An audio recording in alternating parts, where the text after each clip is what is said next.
Ryan Aber from the Oklahoman. Coach, I was wondering, looking back on it a little over a year later, do you have any regrets about the way the Baker Mayfield situation played out?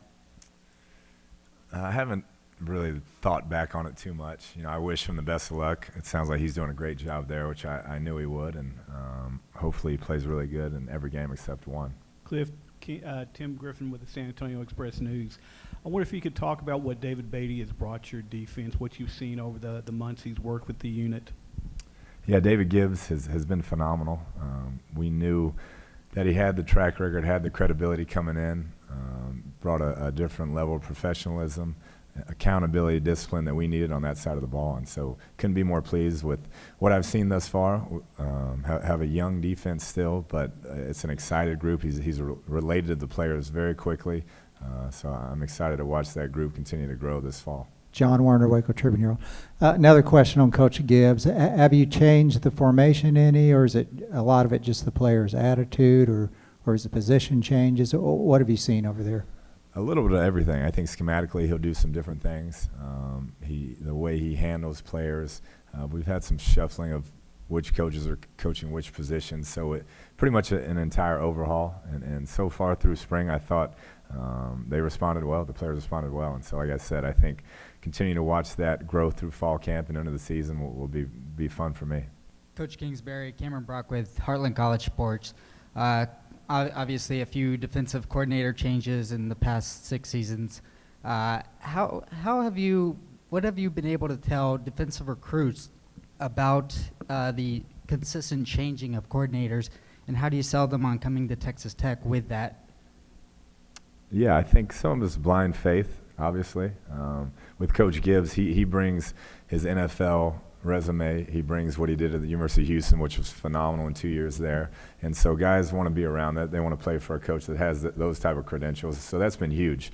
He's done a great job of recruiting since he's been at Texas Tech, and really excited about that class he's bringing in. And so I think more than anything, his resume speaks for itself when you're selling recruits. Chuck Carlton, Dallas Morning News. Kliff, obviously the quarterback situation is something you're getting an awful lot of questions about, but what will eventually separate Davis and Patrick in your mind? What are you looking for from your starter going into next year? I think more than anything, it's eliminating negative plays. We've been historically bad the last 2 years at that position with turnovers. I think the last 2 years we've had 20 plus just at our position at quarterback, and so whichever guy can protect the football the best and continue to take shots, take chances, but protect the ball is going to be our guy. Hey Kliff, Jenny Carlson with the Oklahoman. I believe your last year as a player at Tech was the first year that a kid named Lincoln Riley came from Muleshoe. I think might have been in the room with you now. He's obviously coordinating at Oklahoma. What do you remember of those days with him and sort of his ascent to this point in his career? Very sharp. I've known Lincoln for a long time, and he's worked very hard to get where he's at. Did a tremendous job at East Carolina building that offense and that program with Coach McNeil. And so, I'm happy for him. I think Coach Stu's got a great coach and another great offensive mind in the league. Coach Ben Kirchhoff from Bleacher Report. I was wondering, you mentioned the negative plays just a couple of questions ago. Is that, first of all, how has the progress been this offseason on eliminating those? And secondly, is that the type of thing that you think will be able to turn around from 4-8 a year ago? I hope so. I think when you look at our turnover margin last year, it was very close to the bottom of the entire country. And so if you're doing that, you're not going to win many games, especially in the Big 12 with these offenses. So that's what we've harped upon. We saw great progress in the spring, but we have to go out there during games and do it. Suzanne Halliburton with Austin American-Statesman, piggybacking on the quarterback. When you're talking about eliminating negative plays, are you going to literally have to go into the season with Mahomes and Webb to test how well they do with protecting the ball? I'm not planning on it right now. I'm planning on naming a starter fairly early in camp and trying to develop that chemistry with the first team and second teams. So no, we will try to get that handled. Now, if somebody falters early on, we do feel like we have two guys that can win games, and so that is a luxury we haven't had. Ben Dodson with RCFB. Have red zone situations been a focus this offseason? Yeah, we got to get to the red zone more, I think, first off. We've always been able to get yards since I've been at Texas Tech. I think we've been in top 10 the first 2 years as far as yards per game, but the turnovers have killed us, and not being efficient down there in the red zone have hurt us as well. So that's definitely been an area we've been trying to improve upon. Hey, Kliff, quarterbacks in the air raid come in all shapes and sizes, but over the years, as you've played in this system and coached this system, is there a characteristic or two you feel like is consistent with those guys? I think recently it's the ability to extend a play. I know at Houston, coaching Case Keenum, he was great at extending a play when it wasn't there. Obviously, Johnny at A&M. You look at what Trayvon Boykin does at TCU in a very similar system, moving around, making plays. But people have had success. Graham Harrell was more of a pocket guy, Brandon Whedon. So I think the trend now is going to more of guys that can extend the play. But if you're a smart guy, you can get it on time, you can get through your reads quickly, you have a chance to have success in that system. Coach Damon Sells, Bleacher Report. In an offense like yours, you obviously need a good quarterback. You're going to need some offensive linemen to make things happen in the trenches.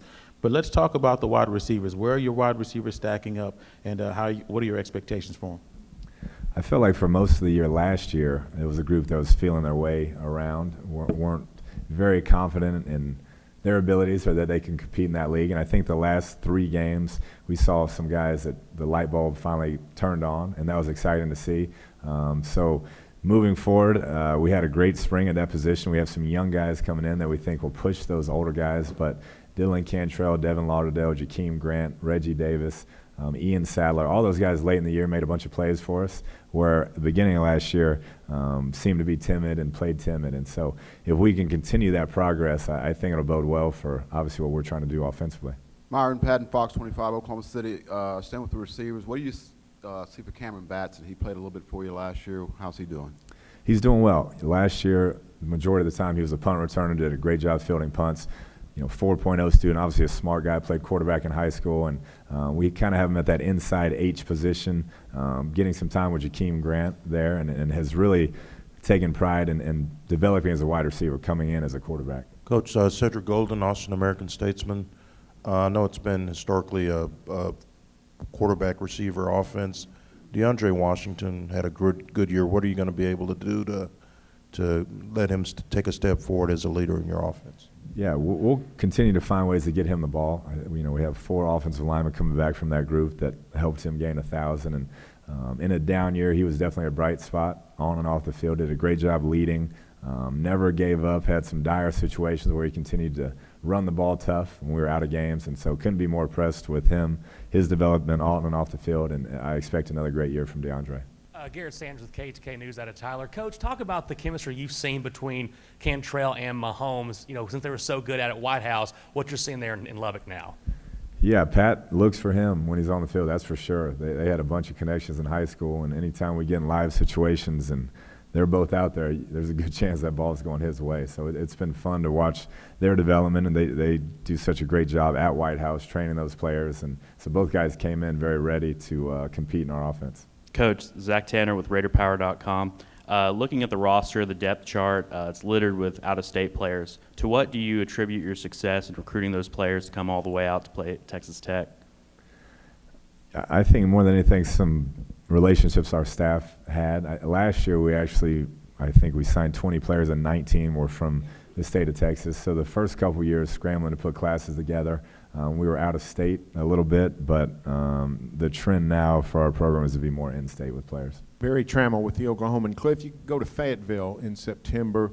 How big is that game from a confidence standpoint? And you guys got beaten in Lubbock by the Razorbacks last year. What could a victory in Fayetteville do for your program and for this particular team?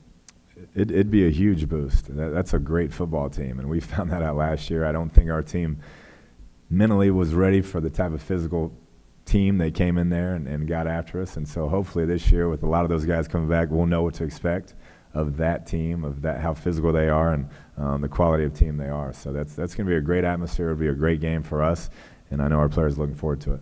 Don Williams from the Lubbock Avalanche Journal. Kliff, considering the fact that Patrick Mahomes and Davis Webb both have had success in their careers, if one of them struggles for, say, 2-3 series, would you be more inclined to go to your backup this year than you might than he might normally do otherwise? Yeah, that's a great question. I think it'll be a feel situation because if we name a starter, we're going to ride with that guy, knowing that we have a great insurance policy behind him. But I wouldn't expect a quick hook on whoever we name the starter. Tim Griffin again. Mike Mitchell is coming from Ohio State. He's a transfer into your program. What have you seen in him as a layoff cause any changes in him, and what potentially could he mean for your defense? He's one of the most physically impressive young men I've ever seen as far as speed and size and strength. And I think the year out, he's just got to get back to playing the game, playing that many plays and that many reps. And he definitely brings a different type of physicality. And so once he gets our system down and gets back in game shape, I think we'll get something out of him.